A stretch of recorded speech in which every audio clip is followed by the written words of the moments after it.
The 10 bad poker thoughts covered in this video are everywhere.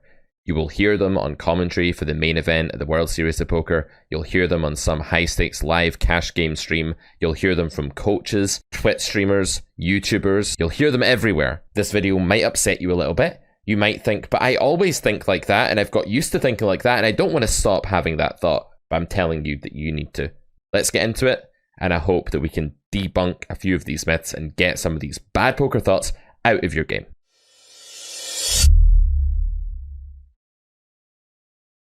Alright guys, we're going to go through these 10 things quite quickly. I'm not going to give any real examples, but I'm going to talk through some hypotheticals. Bad thought number 1 is, I have all the nutted hands, therefore I have a range advantage. So what's wrong with this? Why is this false? You hear this all the time. You'll hear like commentary at the World Series of Poker. The commentators, let's face it, they're very rarely highly skilled poker players. They might know a little bit about the game, but their job is to make it understandable to the masses. So they're not always the most accurate, I have to say. And I've heard people say, when commentating, things like, well, he can have all the nuts here, whereas his opponent can't, so it's a big range advantage right there. That's not true. Take the following example. Let's say the flop is ace-9-8 to rainbow, and you're the big blind and you've called an open from the cutoff, and it goes check-check. So your check on the flop is procedural. It's normal, it's natural, you make it with all of your range. You do not cap your range by making that check. When you check the flop to the cutoff as the big blind caller, you can still have a set of 8s, a set of 9s, 9-8, ace-9, and ace-8. 2 pair plus, essentially. Your opponent doesn't have those hands in game theory, because they have to bet the flop in position. It's too urgent for your opponent to get value in position and start building that pot. If they check back, you go straight to the turn. But here's the deal. Your range is still getting crushed. It was getting crushed on the flop, and the check-check sequence does not mean that you have a range advantage. Yes, you have a nut advantage. You have an uncapped range against a capped range. Does that mean that you can just bet randomly? No. You have to have some strict standards when probing the turn here on something like ace-9-8 deuce when it goes check-check, because you have way more trash in your range than your opponent has. Your opponent has a more condensed and capped range, but your range contains way more air. So if you just start betting with nothing, the fold equity is not very good. You're going to get called a lot, and you're going to be making a minus EV investment in many cases if you lead with absolutely nothing. It's true, though, that you do have a nut advantage. You do have a monopoly on the nutted hands, but that doesn't give you license to just do what you want. If you had a big range advantage, you would get that license to range bet. Your opponent, for example, on the flop there as the cutoff, could have bet their entire range on ace-9-8, because the range advantage allows you to do that. If it's big enough, a nut advantage on its own is not sufficient for that. This is a big difference. We talk about this a lot in grade 1 of the Carrot Poker School. Okay. Bad thought number 2. I'm too far up my range. People like to use this as an excuse to call, but here's the deal. When you're facing a big river bet, your hand is very often what's known as a bluff catcher. A bluff catcher is a hand that beats all bluffs, but doesn't beat a single value bet. This means that your opponent's range is kind of this polarized thing that's wrapping around your hand, and your hand is this island in the middle that can only win against one part of your opponent's range. So far, so good. In some spots like that, your opponent might be under-bluffing. This means that your opponent might well be failing to find the bluffs they need to find, especially on boards where lots of stuff is getting there and they don't have a lot of natural air. We've talked about this before when we talk more exploitatively. In these spots, you might find that you should just fold all of the bluff catchers in your range. And you might find that your range doesn't contain anything better than a bluff catcher, because the villain uses a really big sizing and you have a capped range, because you've just been calling earlier and you would have raised your best stuff earlier. Then you're in a spot where all of your range should fold. Literally every hand in your range can fold, because here's the thing, you're trying to maximize your EV, your win rate, and move up through the stakes and be successful and buy a car that you want, right? Or whatever your goals are with your poker winnings. What you're not trying to do is arbitrarily be balanced. You're not trying to meet your MDF, that's minimum defense frequency. It's calculated mathematically based on your opponent's bet size. You shouldn't be trying to meet that in every spot in the game tree. Even theoretically, you shouldn't be trying to do that. When you've got a big range disadvantage, for example, it's common to fold more than that number. But exploitatively, when you think your opponent's under bluffing, it shouldn't matter how far up in your range your hand is. If your hand only beats bluffs and your opponent's really under bluffing, you need to fold. So stop using this as an excuse to make bad calls. It's not relevant. Bad thought number 3. I wanted to represent the king. Doesn't have to be the king. It could be the jack or the ace or the flush or the straight or whatever it may be. This is a really ludicrous thought, because it's being used as a sufficient reason for betting. Let's say the student bets the turn with some second pair hand. And I know you guys probably don't bet the turn that often with second pair, most of you watching this, but it's just an example. And I as the coach say, well, why did you bet here? And you say, I wanted to rep the king. I wanted him to think that I had that king. You see the issue? The problem with this thought process is that you don't get to magically implant your thoughts into your opponent's head. Unless you have crazy mind control abilities, and let's face it, most of us don't, you're not going to be able to manipulate your opponent into thinking exactly what you want them to think, unless you have some kind of weird, transparent meta game going on where you can just really cause those thoughts in your opponent's head. That would be rare. So when you have the thought that you're representing a king and you bet the turn with some hand that maybe shouldn't be bluffing, or in a spot where fold equity isn't that high, or maybe you make a polarization mistake, that means betting the middle of your range or something like that, and you want to represent the king, the top pair, your opponent just knows that you can be bluffing. This is the simple refutation. You could easily be bluffing. So when your opponent has second pair good kicker, they don't have to fold to you just because you are representing a card. Yes, your value region could be ace king or king queen when the king is the top pair. Sure, you could have an overpair, you could have aces, you could have a set. In some sense, you can represent those hands in that when you bet the turn, that's your value range, but everybody knows that people bluff on the turn. No one has to just think that you only have value. I went all in the river to rep the flush. But people know that you can also be bluffing. So that's not how you assess whether or not to bluff. And I'm not saying that you should never bluff or that bluffing is bad. It's not. There's many spots where it's fine. But that's not the justification. It's really ludicrous. All right. Bad thought number 4. I was targeting hands like second pair. So people say this when they're value betting. They say it when they're bluffing as well, but more commonly when they're value betting. They're on the river, and it's so common for me to see a student use a small river bet when they have the nuts, or a hand that's really, really strong. And this defies the preachings of GTO. In game theory, you literally make more money by trying to maximize the size of the pot you're winning when you get called, and not the frequency that you get called at. There's a mathematical proof of this in grade 2 lecture 6 of the Carrot Poker School. We also talk about it a bit in grade 1 when we introduce it. Very important concept. So when you're on the river and you just get the idea that your opponent has, let's say, second pair, and you prioritize getting called by that at all costs, a couple of things go wrong. One is that you may still be hurting your EV overall by just imagining your opponent with like a random hand in their range or type of hand.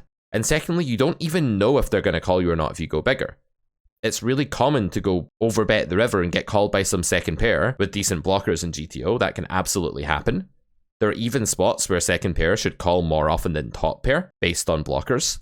And in the real world, all that has to happen for you to get called is for your opponent to just decide that they don't believe you, that you might be bluffing and they don't want to fold. They're not in the mood to fold. So before you go and try to drive up the frequency that you're called at all costs so you can get the good feeling of being called and not the bad feeling of being folded to when you have the nuts, remember that it's your EV in the whole game tree that matters. And it's perfectly fine to lose out on some value sometimes in order to maximize what you win overall. And you don't just get to pick a part of your opponent's range and imagine that they have that hand. It makes it so much easier, right? Just to be like, oh, I'm just imagining a hand in their range. I'm just going to put you on second pair and I'm going to bet the way I would against that hand. The issue is that you can't just tunnel in on one type of hand and ignore the rest of the range. I see this all the time. I'm going to bet to deny equity to draws. That's not all of your opponent's range. What about the times you're just getting pulverized and you're putting money into the pot with a bad top pair and it's too weak for the sizing that you've picked? Yes, if your opponent had a flush draw, that would be a great play, but that's not all of their range. It's usually a minority. So this is a really, really bad way to think. Targeting, if you're in our Discord server, and the way to get in there, guys, is to get private coaching with me or pick up a Carrot Poker School course. There are amazing benefits of being in our Discord.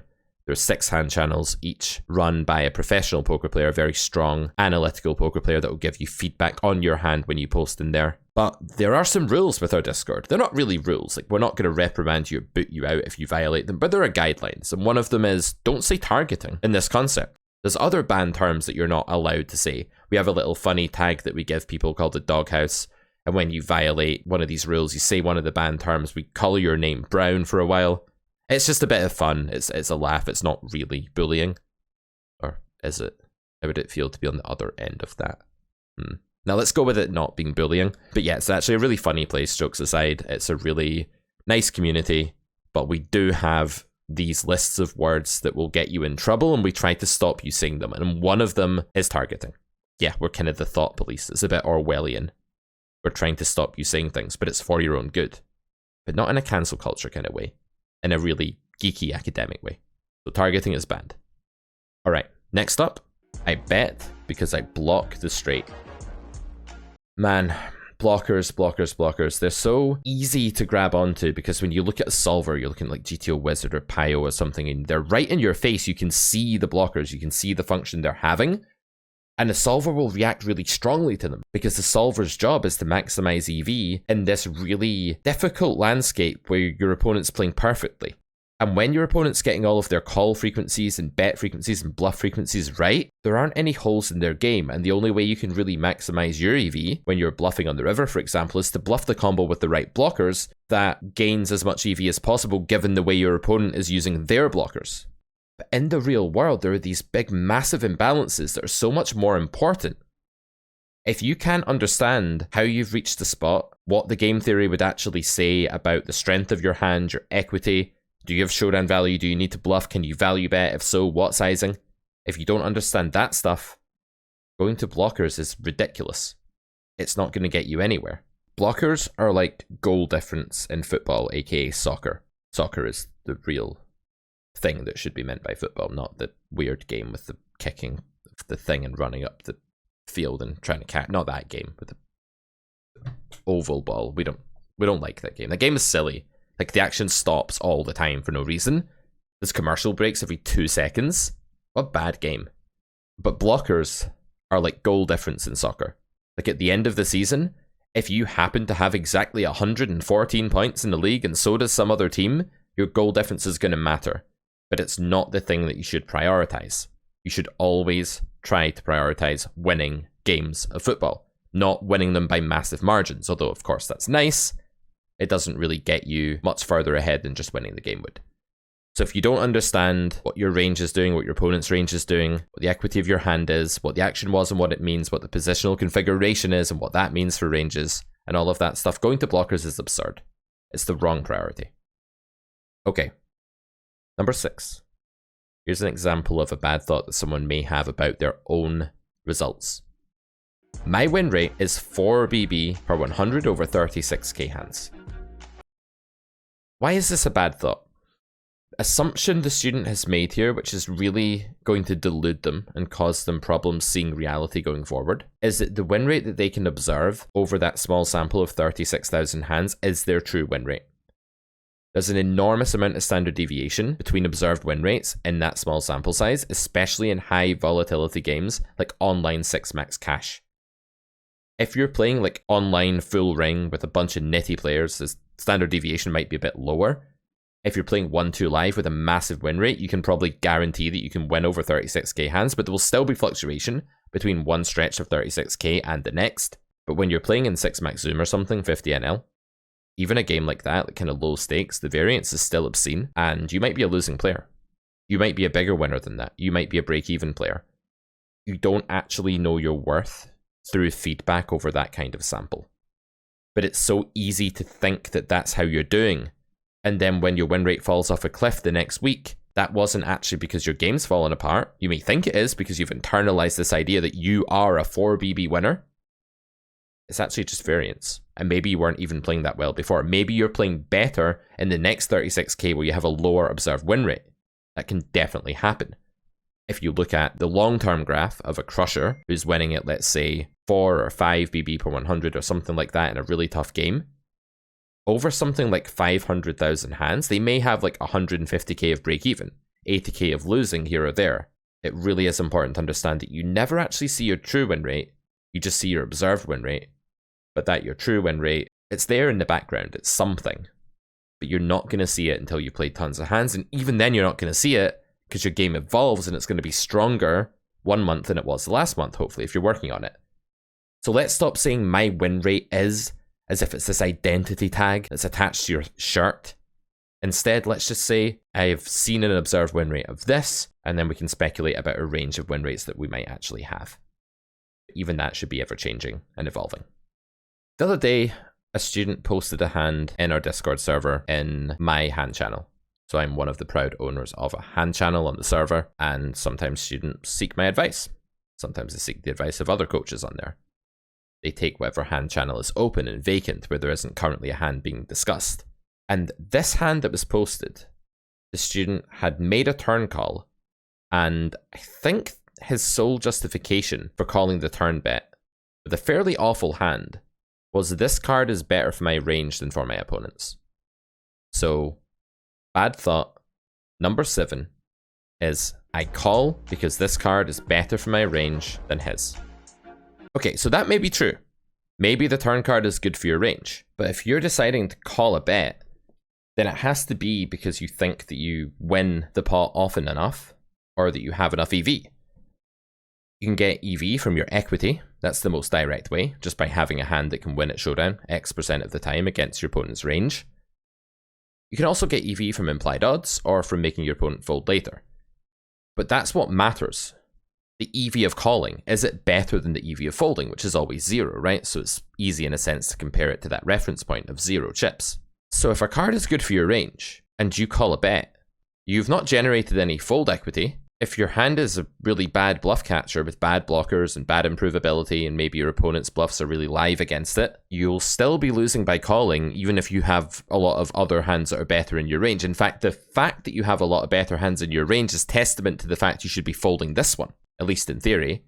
Because in theory, your opponent understands that the card is better for your range and builds a betting range that's carefully selected and polarized, and gives up lots of their bluffs and doesn't bet the middle of their range and stuff like that.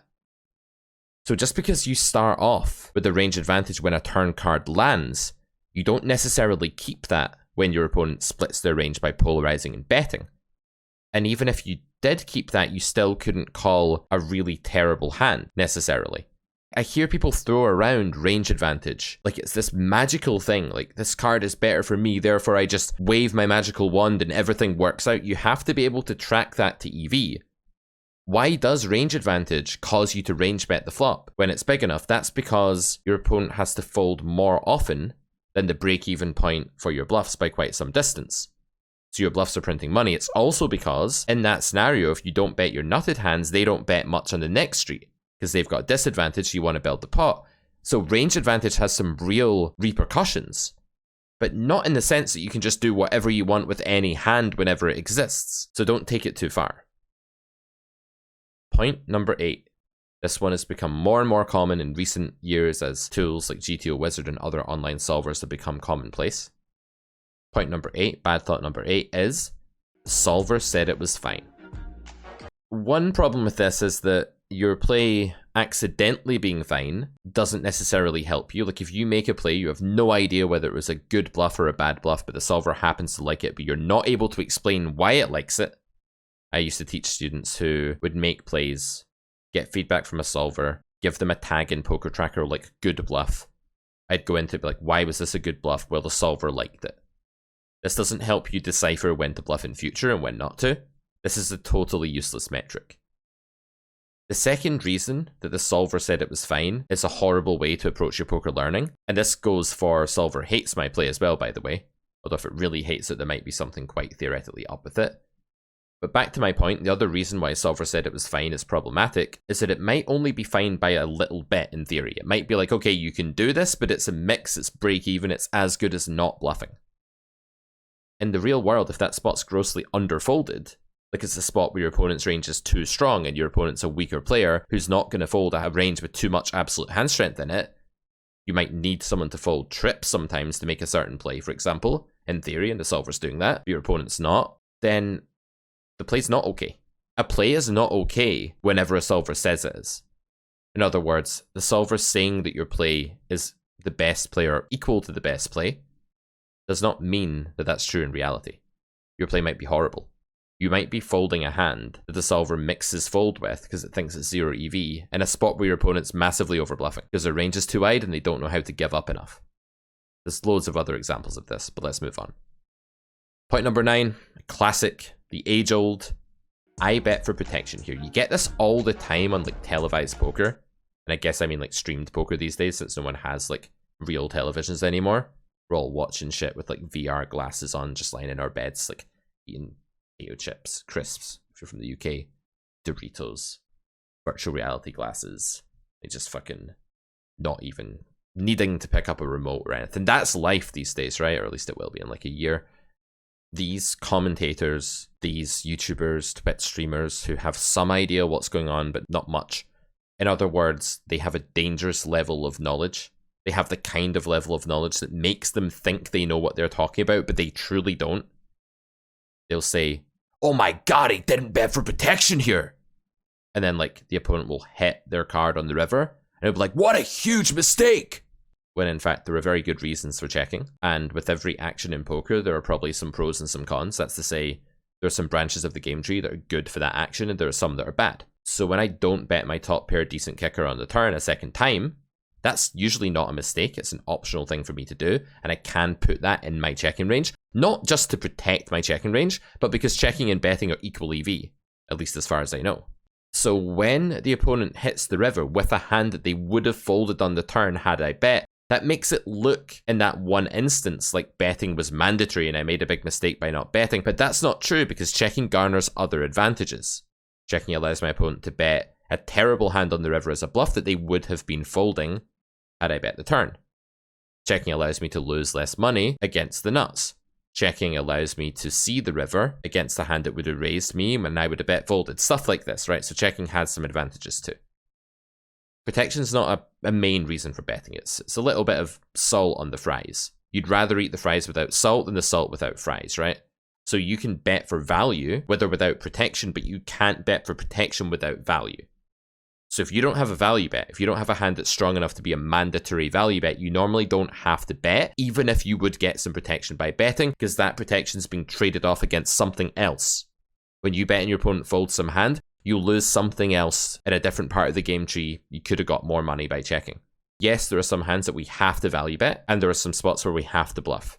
There are almost no spots at all where you have to bet mainly or solely for protection. Although multi-way and some other weird situations, it can get a bit more important. But yeah, this is way overdone. We really need to stop going on about betting for protection as if it's on a par with value and bluffing as a reason for betting. It's not on a par with those things. Moving on to the final point, point 10. This sizing looked valuey, so I folded. Doesn't have to be this exact quote, but quotes like this are very common where the student just suddenly decides that they're telepathic and they can read the intention of the opponent on the river when it's a random human sat across the world somewhere. You know what they're up to. VR glasses and Doritos, right? That's what they're doing. Playing poker. You don't know what that Dorito munching, VR glasses wearing human is up to. You've no concept of what their actual thoughts are, although you can use pool tendencies to decide whether they're more likely to be over bluffing or under bluffing or imbalancing in some way or another. But what you mustn't do is prescribe exact intentions that you're projecting from your own mind onto your opponent. For example, here's a little tidbit from Grade E of the Carrot Poker School coming out this month, August 2023. If you're watching this in 2027, it's out, and it's probably still relevant because the games do not change very much. The leaks people had 5 years ago, the same leaks they have today. It's natural human tendencies, it's human nature. And what Grade E shows us in one particular part is that even with recreational players, when they size somewhat smaller, a sizing that looks valuey, of course they're bluffing less often than when they size bigger. But for many of these bet sizes, and I'm not going to tell you exactly which ones, what we see is that they're not containing their bluff frequency enough for the smaller size, and they're actually over bluffing. So even though they have a bigger value to bluff ratio for the smaller size than they do for the bigger size, that's normal, that's meant to be the case, and the bluff to value ratio doesn't come down enough as you decrease the sizing. So we actually see that sizes like half pot, for example, on the river from recreational players, yeah, you should be calling those a lot. I'm going to give you that one for free. Check out Grade E for tons more exploitative tips like that. Hope you've enjoyed these 10. Let me know which ones resonate with you. Which ones did you used to think were good or do still think are good? Do you want to fight me on any of them? Come at me, bro. Come at me, not like physically, not like a boxer or anything, but argue in the comment section maybe.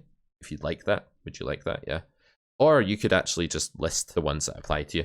Either way, I hope this has been helpful. Hope it's not ruined your day too much if you're a protection fanatic. But you know what we say here at Carrot Corner. If you bet solely for protection, you don't deserve to play the game. See you next time.